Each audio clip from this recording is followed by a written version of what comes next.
మీ favourite dishes ఏంటి? మా అమ్మ చేసే టమాటో బిర్యానీ.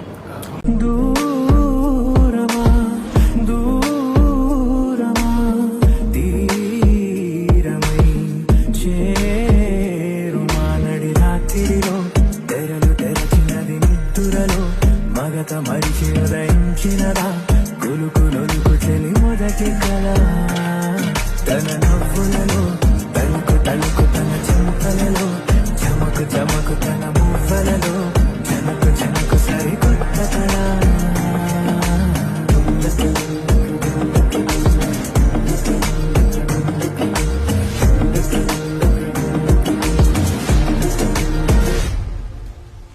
తెరదాటి